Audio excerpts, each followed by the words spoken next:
العالمين والصلاة والسلام على سيدنا ونبينا أبي القاسم محمد وعلى آله الطيبين الطاهرين الذين أظهر الله عنهم القدس وطهرهم تطهيرا.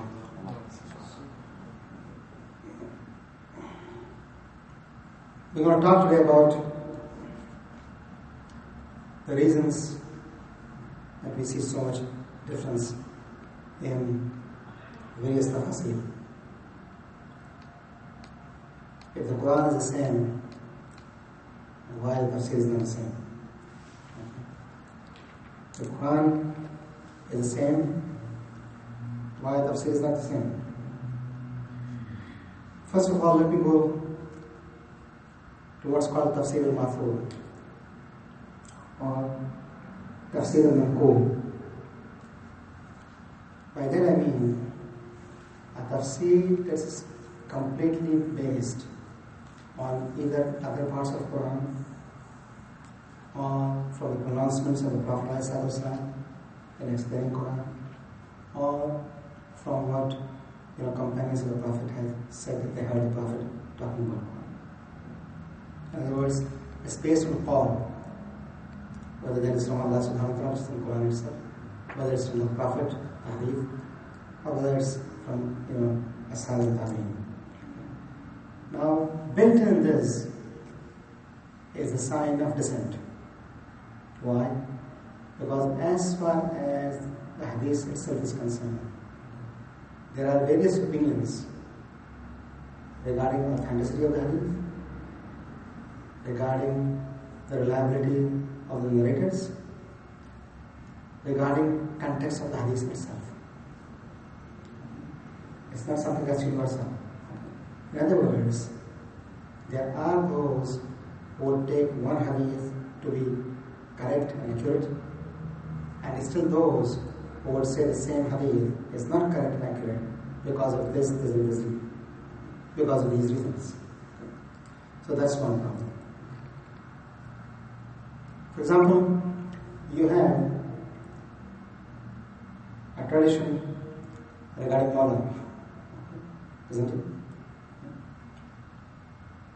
That tradition is interpreted by one group as a person in power, person in authority, person to whom submission is ordained. One was all about the Salah, for example. That's one. The others would say Mawla means a friend, an associate, a very close relative, cousin, or whatnot. The word is the same, the tradition is the same, yet the interpretation is different. Same thing is extended when you are talking about tafsir of Quran. You pick up these aqwal, these sayings from either the companions of the Prophet or the Tabi'in. So, built in, that was the problem. That was one. The second issue of difference was the existence of fabrication in the Hadith literature. There are many traditions that were really fabricated and found their way inside the tafsir of Quran. The third, the presence of Israeliyat. By that I mean the reliance on the traditions of Bani Israel by the Muslims. Okay? In other words, the Judaic trends that were present in those days, the reliance on those trends as a vehicle to interpret Quran. For example, you have the talk about Prophet Musa in Quran, of various episodes in his life in Quran. And Quran has given you certain things. You go to the Judaic literature and see what extensions you have in Talmud, which is the Judaic literature, parts of Torah, Judaic literature. And you try to get the interpretation of Quran from that literature. Sometimes it will be valid, okay? the story will be the same, and sometimes it not be.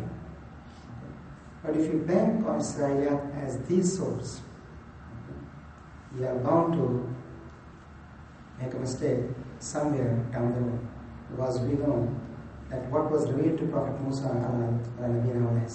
has been changed and altered. It's not the same as it was revealed to him. So the presence of Israeliyat was one of the problems. Also, what happened was that in earlier times, many of the companions and their followers did not put the sanad, which is the chain of narrators. Older scholars did not put the sanad. Even in, for example, Kafi, you may find sanads are missing, asnad are missing. Okay.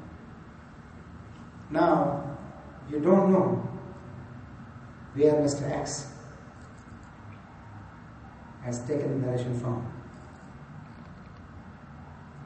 From the Prophet to up to the person who has written 200, 300 years have passed. Who were the people in the chain who transmitted that tradition regarding that particular ayah of Quran? Many times that's absent. So we cannot be for sure whether it really goes to the Prophet, really, or just not. Then there is the presence of prejudice between various segments of society. Some people were prejudiced against some others. For example, the issue of Arab non-Arab, the issue of Arab Ajam. Okay. Between the Arabs, the issue of Meccans and people of Medina. Okay. People of Syria versus people of Medina, Hijaz. And these issues were present. We see that Abdullah ibn Abbas, for example, is the one who is from Bani Hashim. Of course, he is Hashim. He is in Mecca. His maktab is known as maktab of Mecca. That is where he is teaching. Abdullah ibn Mas'ud, on the other hand, is teaching in Kufa, which is a city in Iran. There is a rivalry between them, and the differences arising of them. And similarly, a maktab in Medina. And we see this difference of division of various groups. Of course, there are followers of these great men. One of the followers of Ibn Abbas is Sayyid ibn Jubair. Sayyid ibn Jubair is also a companion of Imam Zainul Abidin, the fourth Imam. And Sayyid is known for his love of Ahlul Bayt, the family of the Prophet, and writing of their traditions. Once Hajjaj ibn Yusuf, who is the killer in charge in Kufa, one of the Umayyad generals, summons him. By the way, Hajjaj ibn Yusuf has killed more than 100,000 companions and tabi'in of the Prophet. It is said there are those killed, thousands and thousands of father of Quran and of the traditions of the Prophet. Bani Umayyah had never sympathy for the Prophet. They were just rulers. They came to power and they wanted their powers to be prolonged. And any challenge to their authority was harshly met. Sayyid ibn Jubair is caught. Sayyid ibn Jubair also happens to be African. He is black. But he is very close to Imam Zainul Abidin and is also one of the students of Abdullah ibn Abbas. He is summoned by Hajjaj. And as he enters, he says, salutation to be, peace be on the one who is guided. As-salamu ala man ittaba'a al-huda. Someone says he didn't salute the governor. He said, I said salutations. If he's guided, it's peace on him. If it's not, that's his choice. The judge disregards that and he says, what's your name? He knows very well who he is. He says, my name is Sayyid.